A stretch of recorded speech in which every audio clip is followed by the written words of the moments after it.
What's up, everybody? You already know who it is. It is your girl, Reverend Letiska Power. And today we are going to have a conversation about communicating with your significant other. I have one of my good friends here with me, Jamal Austin. Jamal, how are you today? I'm blessed with highly favored. Amen, somebody. Opportunities. Amen, somebody. Look, we were discussing this clear communication, me and my friend. And I was saying that men are very primal, not to put them down, but they are very left-brained and they know how to solve problems. And women, on the other hand, we use both sides of our brain and we can be very emotional. So please tell people what you're saying. I was saying a woman is an emotional creature. You have some women, that act out on emotion, as in a bad way. Like saying, for instance, a woman could love a man, and I've seen where some women love men and have a brother locked up, because she loves him so much that she'd rather see him locked up than to be out here with another woman. I seen that though. And I've seen vice versa now. I've seen some attempts to take women's lives about this thing called a relationship. You have some men that don't have no emotional intelligence that can't accept that she done went on with her life, and so I'm gonna act out. Now, tell me, what is emotional intelligence?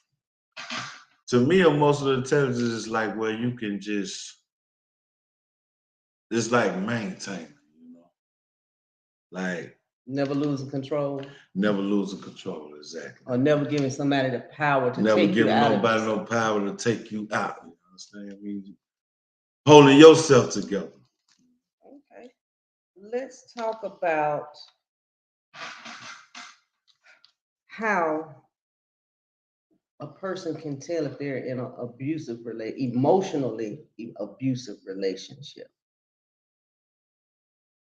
For instance, like when you have like a significant other that say things to hurt you, that say things that are not nice constantly, they talk down on you, things that's supposed to be between y'all, that they'll violate your anonymity.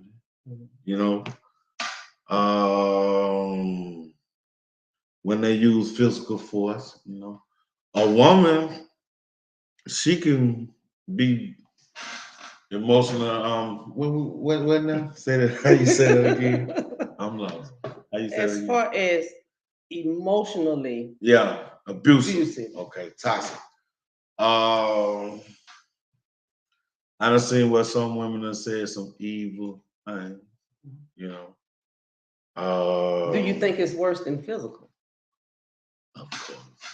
Of course. I agree. I think it's so much larger than physical. Physical wounds can heal. Yeah. But that mental stuff that you put into a person, calling a woman stupid and calling a woman don't nobody want you, and who else is going to want to be around somebody like you, stuff like that will traumatize a person for life if they don't work on their self and who they are and understanding who they are.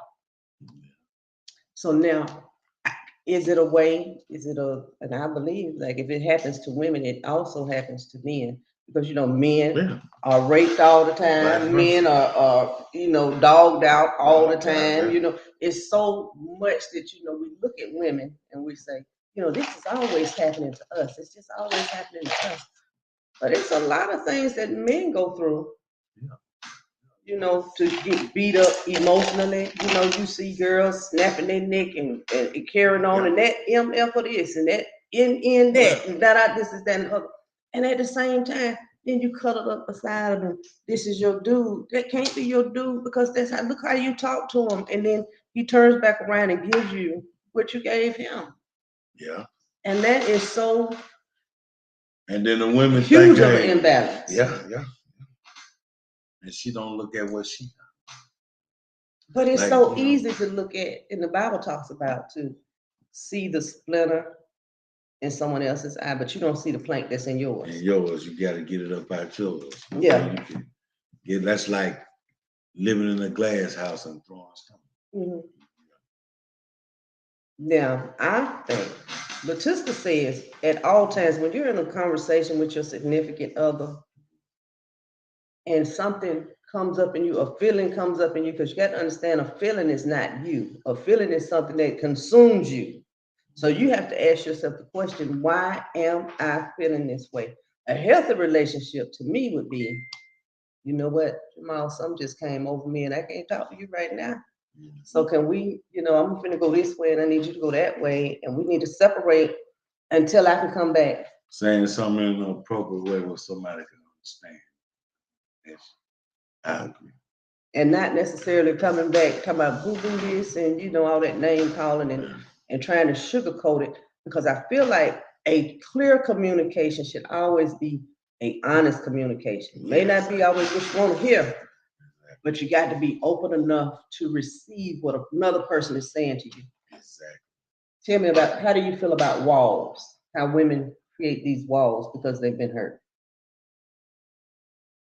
That's common. That's common among a lot of y'all women, you know. That's common. I mean, women,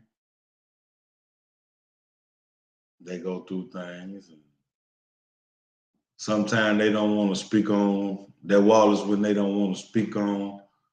I mean, that wall is to block a brother, but then she don't want to speak on what she went through.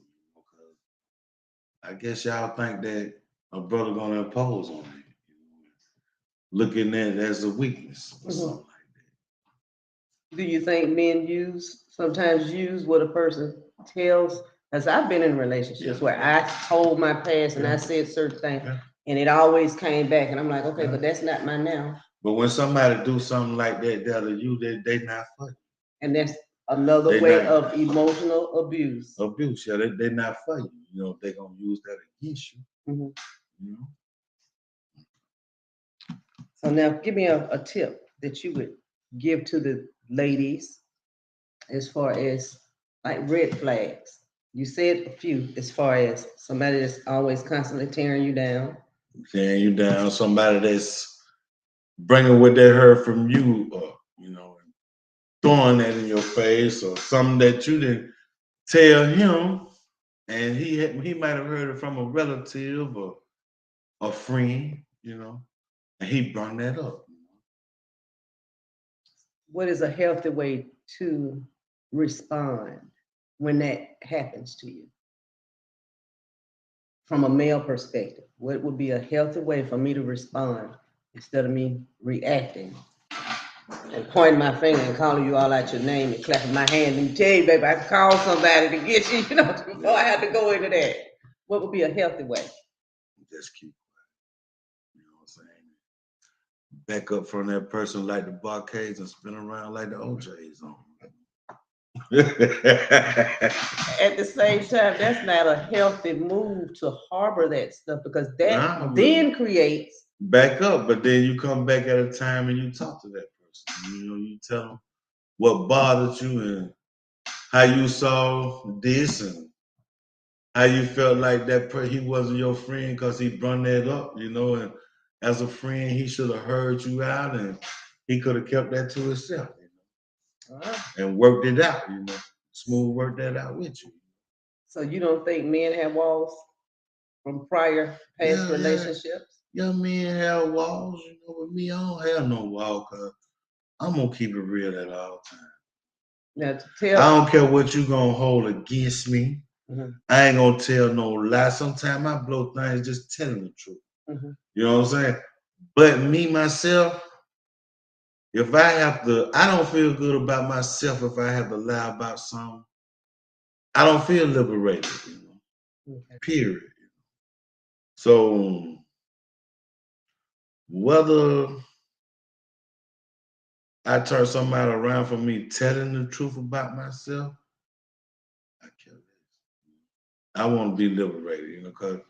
And then the best person to tell your truth is who? You. Me.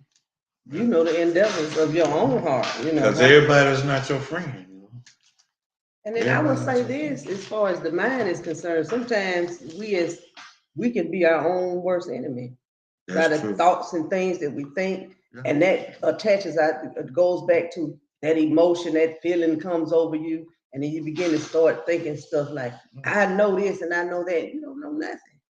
But your mind is playing all these tricks and games with you that you have created up some stuff that don't even exist. It exists in you, and you are creating it. Let's see. How would you suggest that two people that truly care about one another? No, we're not even going to get that deep into a relationship. How would you suggest two people that just met? Mm-hmm. How should they begin a relationship? Well, all relationships, friendship, whatever ship, partnership, whatever, it all starts off on honesty. Mm-hmm. You know, from honesty, being honest, being nice to each other. You know, or treating each other the way you want to be treated. Yeah, and not judging. Mm-hmm. You know, not judging. How do you feel about meeting somebody and just jumping in the bed with them? Do you think you got to have some kind of conversations? You got to like I'm gonna give you a prime example. Latiska had abandonment issues growing up because I was adopted, lived from home to home, situations like that. So Latiska does not like people turning their back on her. She don't like people turning around and talking. Those are triggers for me. So I feel if I'm gonna be in a relationship with somebody, that should be something that I put on the table for them to understand. I see where you're coming from. So do you think those are the type of conversations that people should have? Honestly, just lay it all out on the line. This is who I am. This is what I've been through. This is what, how about this? This is what I expect out of this relationship. Or this is what I'm looking forward to in this relationship. Yeah. But so often people don't do that. People don't. That's why it's best to talk and communicate. Sometimes us men, you know how we is. You know how we are. You know, but it's best you talk like you saying, you know. Open up what you've been through. That's the only way I'm gonna understand that, you know? Mm-hmm. Now tell me, how do you feel about venting? Because you know women like to vent. Yeah, that's a good Are you thing. Your venting girl's or venting? Venting. Are you your girl's best friend? Like if I'm having a problem or your girl having a problem, hey, I got something to tell you what's going on with me. Yeah. Boom, boom, boom. You will sit there and listen. Yeah, I'm gonna give you that. I'm gonna give you my show. Mm-hmm. Yeah.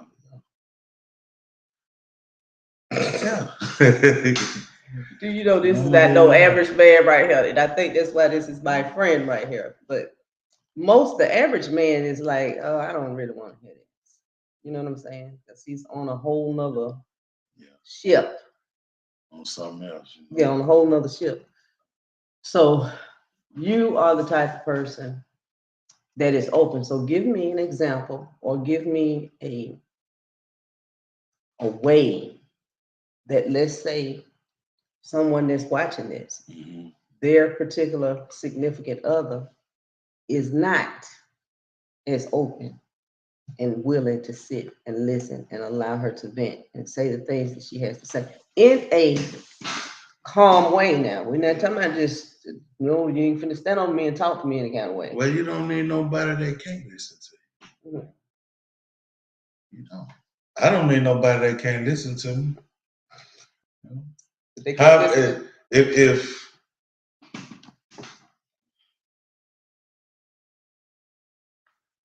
I'm gonna tell you how to, if I'm trying to make things better, you know, how I'm gonna tell you if you don't listen. You know? If you don't listen, that's a red flag, you know. Okay, but let's say one of those emotions are over the particular person. Oh, I can't hear you when those emotions, you understand what I'm saying? When we are in our trigger mode, most people, when they're triggered, they can't hear nothing but what's going on inside of them and how they feel.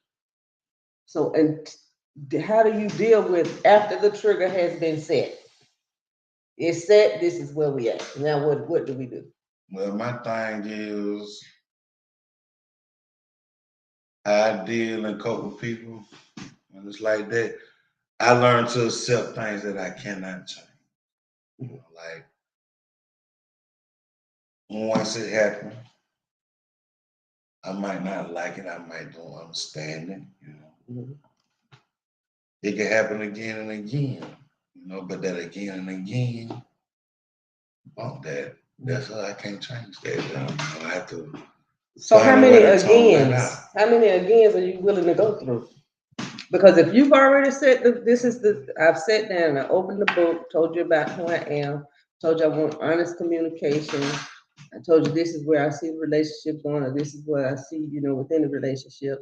And yet the trigger comes up, boom, boom, boom. Okay, I'm gonna accept this because I can't change it. I can't change it. Okay, but how many times are you gonna accept somebody that's clearly? I can't take it no more.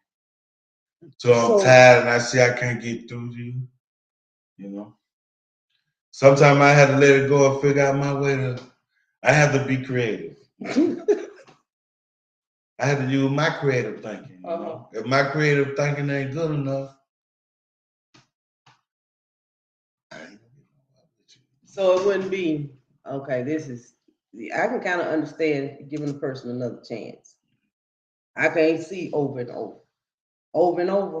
No, that means you blatantly don't care about how I feel. So it won't be no over and over. Your time value, you can't go. Especially at the age we are now, hey, we have to, like I say, time value. Some things you just have to leave well enough alone, Some things are not worth putting a fight up because you could put a fight up for it and you ain't gonna accomplish nothing. Okay. Now hold on, everybody. We'll be right back. Here are some ways that you can support me. I hope you are enjoying the show because I am.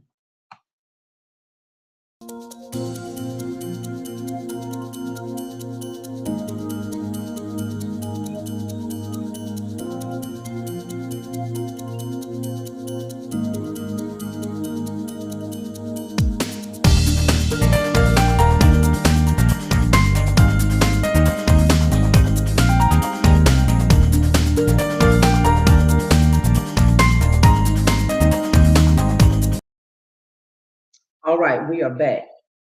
Now we want to talk about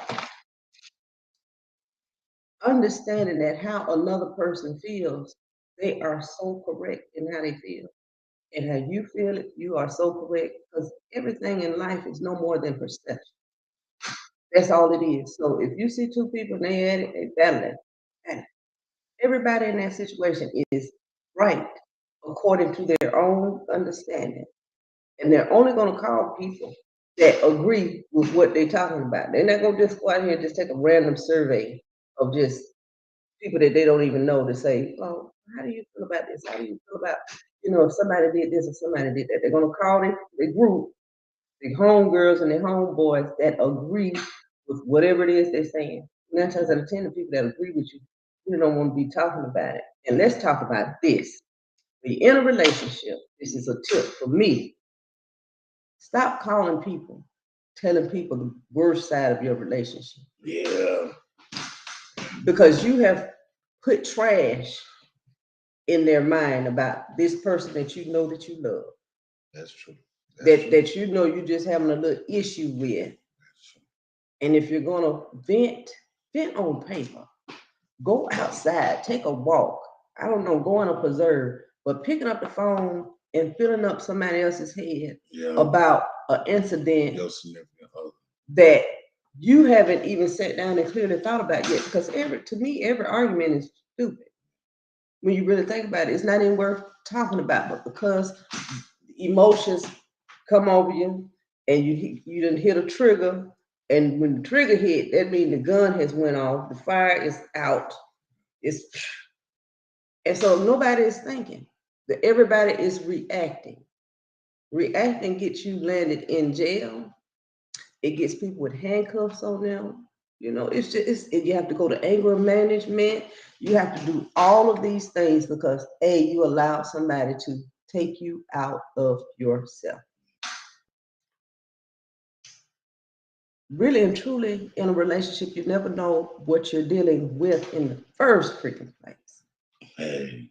Because you have to understand that you're always dealing with a person's mind. You taking me down memory lane. That's it. You always messing with somebody's mind, so I can look good and I talk good, and I can do all of these good things. But let that emotion come over me and let's see what comes up. You understand what I'm saying? Or even with a guy, look good, hold a nice conversation, and everything under the sun. Let a trigger hit. Let a wound that he hasn't healed yet happen in that relationship. And he's going to turn into something he never even understood he could be. And you got to understand that you have to embrace the light side of you, which is the healed part of you. But you also have to embrace that part that you're not even aware that's not even healed.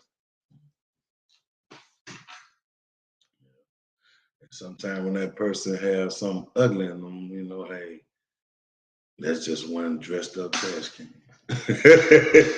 Not a dressed up trash can. Dressed up trash. Some people be dressed up trash cans. Oh my God. Could look good on the outside, act good, put it up, what you call it, the facade, the front, but then look at that ugly side. Yeah, that ugly inside, hey, that's a dressed up trash can. Garbage can, whatever you call it. Now, tell me, how would you suggest the process of healing after? I'm gonna give you my thing that I had to go through as far as being in abusive relationships and getting out of them. Because now I'm gonna tell you this: I told you I had abandonment issues, right? So dealing with abandonment issues, growing up in the house with my mama, she drank and cussed every weekend and talked her stuff every weekend, right? So I found myself doing the same exact freaking thing, right? Towards your kids? Yes, baby. But then the moment I realized, it took one of my daughter's boyfriends at the time to say, Miss T, such and such and such and such and such. And the moment he said that to me, I had to have a whole inner conversation with myself. And I had to be brutally honest with who Latiska was. And Latiska set a fire to herself. I was determined I was going to let Latiska come through. And no longer my mama and anybody else that had put any kind of program in me. All those people had to be deleted from my program because that was not who I was, right? So anyway, I went from my mom verbal abuse, got into another relationship that was verbally and physically abusive, got out of that relationship into another relationship that was verbally abusive. And all it was different forms. That's all it was. It was just different forms of the same freaking, not necessarily the same thing, but abuse is abuse. And so you can put whatever kind of label you want to put on it. And I want you to understand everybody plays a part in it. Now, you understand? Everybody plays a part in it. I'm gonna give you an example. One particular person I was with, they were on drugs. I didn't even know they were on drugs. I didn't know they was on drugs. I didn't know. From the streets. Baby, I did not know they was on, because first of all, that wasn't even my world. That wasn't my world. So how do I know? I didn't know what to look for. Yeah, if you understand what I'm saying. I didn't even know what to look for. So this particular night, I'm in the bed and I'm asleep. This person jumps up, throws the TV on the floor, and tells me that they sick of this mess. Mind you, finally get out the house. T-shirt, underwear on, y'all. T-shirt, underwear on. 2 police officers passed me in a car. They ain't stopped, say, ma'am, you all right? This, that, and other. I get to my mama's house. My mama don't even know I'm in the house. I still had a key to her door. I'm on the floor, sleep. My mama wake up and say to me, that's what you get. Now, at that moment, I didn't understand what she was saying. Now that I'm older, I do understand exactly what she was saying, because it wasn't the first time me and this person got into it. It wasn't the only time my mama told me to leave this person alone. And I kept going back to experience more of the same stuff. That same person. Same person. So now, why is it? Why is it? I wonder. What makes you go back to something that you know that's not good for you? Because, like you said, I ain't gonna say little. It's just some things you're accustomed to. And sometimes you probably can't find no way out. You know what I'm saying? Mm-hmm. And when you can't find no way out, meaning if you was to leave, you don't want to hear different people's opinion, want to know what you going through. You don't want to hear that. So you try to figure out a way to put up with that person, till you can get over and don't go for it, I'm gonna say this because I made a video about this probably about a year ago on TikTok. Baby, the day I decided that I wasn't doing that no more, it looked like every door in heaven opened up for me. I left that house, and all I had was my car and my clothes. But I left that house, and within a matter of days, I had a roof over my head. Everything that I thought, and I stayed because and this is the craziest part, y'all. I was the only person working in the relationship. I was the only person paying the rent, the bills, and all of this stuff. This person just sitting around the house. I don't even know why I thought I needed somebody like that. But at the moment, I guess I did. That was who I was. And I don't even know what kept me there because all I had to do was walk away. I had a job. I had everything that I needed. Even the house that we were living in was in my freaking name. Everything was me. And I think that, and now that I look back at it, I understand, people with book bags when they come to your house. I understand that. There's a lot of people that want what you have, but they're not going to add to it. They envy. They want what you have, but they're not going to add to it. And at the same time, they are going to destroy you and what you have in the process because you're too naive to see that you have the upper hand in the whole situation. Yeah. Some people will play on your weakness and naiveness, they will impose.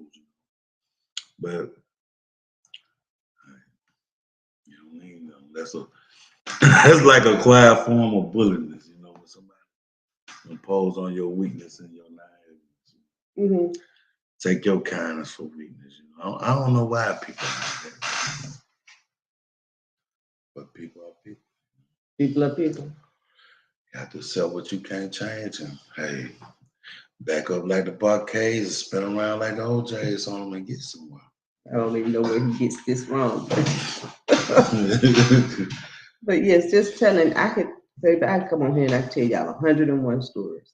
And I keep telling you in my posts, with life comes experience. With the experience comes wisdom. Right. I couldn't get on here and tell you no story about nothing and tell you that everything is going to be all right and everything's going to work out for you good and this, that, and other. If I had not experienced a lot of the things that you guys are experiencing. I wasn't like I was always in church. Now, gospel music was always playing in my house. I always played gospel music. And I always talked spirit in the living room. And I always, I prayed and talked to God. That was my personal relationship with God. Okay, that was on a personal level. And when things would go disarray, I was one of those people that wouldn't open my mouth and say a word. Just wouldn't say a word. And that's how I know that is very detrimental to your mental state. Exactly. Because that causes resentment. True. When you don't speak your truth, you have to speak. You have to open this throat chakra up, baby. You have to say it. And you have to say it in a way that whoever you said it to can receive it. That you can knock that wall completely down. Because if you keep it bottled up, something's gonna be wrong with you. See, pressure busts a pipe. Sometimes you have to put a person in not sometimes, but all the time. Mm-hmm. You have to put a person in their place. You have to say you have to speak your truth, and you cannot let nobody just. Or they're gonna keep trying. They're gonna keep doing you. Yeah, because they see that you sweet. They say, "Oh, you ain't gonna say nothing. Well, I'm gonna keep doing this, and I'm gonna keep doing that, because you ain't gonna say nothing." I learned the hard way about not saying that. See, I used to say, I ain't gonna say nothing. I'm gonna let God handle that. This, that, and the other. Because now I understand that God is with me and God is with that person. So when God is revealing himself or herself through that other person to me, that God is saying, now, this is what it is. Now, what you going to do about it? You just going to stand here? Because, see, I'm both the lamb and the lion. Are you just going to stand here and let this go down like this? You know, are you going to speak your truth? Because you have a right to speak your truth. Exactly. You know, I don't understand how I see people in relationships and one person is like this the other person, they're just over and hovering and all in the ear and saying some of the most derogatory stuff. And this is a whole nother grown person that doesn't even have the teeniest bit of self-esteem. You got to have, even in my worst days, those days back there, I had high self-esteem, baby. I'm going in and I'm going hard and I'm going to say what I got to say. You're rattlesnake days. What?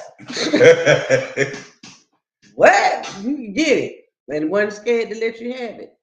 Wasn't scared. Now I know that it's a better way to do things. That I don't have to be a emotional wreck. I don't have to be one of those ships that's just crashing. I can be a ship that just sails on by, because guess what? I don't have to dock at your port and you don't have to dock at mine. You know, we can just keep sailing by. You know it like a port. Now, Jamal, give us, you know, the conclusion of the show. All is on you now. I can't think. Come on. I can't think of that. Emotional intelligence. Yeah, emotional intelligence. A separate way you can't change about something. Communicating. Honesty. All the time. What's that? Honestly communicating and saying, honest communication, yeah. Look, I understand this happened, but we don't have to let that happen in the street like that no more. Why did it have to go down like this? And don't get behind closed doors and beat somebody up either. You know, beat somebody up inside it. You know, tear them down. Sometimes I wonder, when people don't be honest, I wonder, do they be feeling good about themselves at that time? Mm-hmm. Do they feel free? Do they feel any type of liberation? Mm-hmm. You know, because they lied to kick it. Mm-hmm. I wonder sometimes, because me, myself, I hate it. I don't feel good. All three of y'all. Huh? All three of them. I don't feel good telling no lies, you know, just to lie, you know. I know. Mm-hmm. Yeah. I don't feel like I got no type of self-worth about myself. Strawberry lemonade. If I gotta tell a lie. Where's this from? Old Lady Gang. Old Lady Gang, strawberry lemonade. Old Lady Gang, 177 Peter Street. And y'all got to go, baby, them OG wings. Awesome. OLG wings. OLG? Yeah, OLG. OLG. Old Lady Gang wings, yeah. Baby, them wings, that sauce. What about the appetizer? The blessing. I love the fried deviled eggs, and I love the collard greens, and I'm not used to eating that meat that be in the greens. That was pretty darn good. Yeah, the turkey. The macaroni and cheese was great too. I wonder what the cornbread tastes like. We're gonna find out next time. We're gonna find out what's going on at the Old Lady Gang. Okay. And I will tell you what I had today. What I had today was very delicious. And I am grateful for them even being in business and for my friend joining me on the show today. I hope that we got some insight or shared some insight with you know, between the two of us. With you, you got to see in my world, you got to see in his world, you got to see my point of view and his point of view. And hopefully we spoke for a lot of people. Yeah. You know, I can't speak for everybody, but there is a few amount of women that understand what I'm saying and they've been through it, seen it, and know what not to do anymore. I will say, do not hold anything in. Learn how to honestly communicate so that you can say what you have to say without setting a trigger. and without having to tear anybody down and call somebody out their name. And right. None of that is good for anybody. Right. Because we all have a mind, and the mind does what? It operates off of replay. True. Who knew that we be all programming ourselves off of things that don't even exist anymore? Right. Because we are the only ones replaying it. And I think Tyler Perry talked about that in one of his plays about letting stuff go because the other person is living their life. I mean, I don't recall him saying, but he will say something like that. Hey, Tyler Perry, intelligent person. I think we're all put intelligent. Me in the mind of Bill Cosby.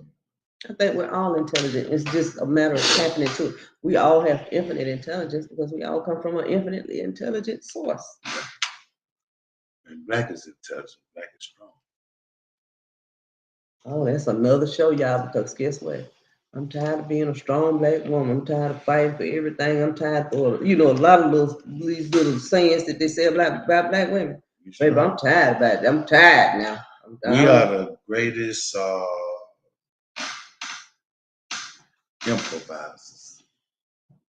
That's because most black people have lack mentalities. So then they learn to improvise because they have a mentality of lack.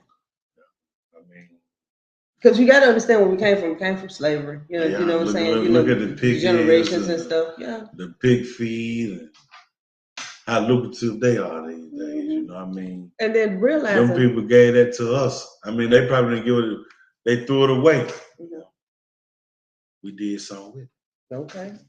And I would say this, and then once you understand what you do have, and when you focus on what you do have, you won't even have time to focus on what you don't have, because you'll realize everything that you do have is all that you need at that moment in time. Film. Tomorrow takes care of itself. The Bible says, live each day as though it's your what? Last. Because tomorrow's not even promised. Like a poet. Okay. Love you guys. Thank you, Jamal.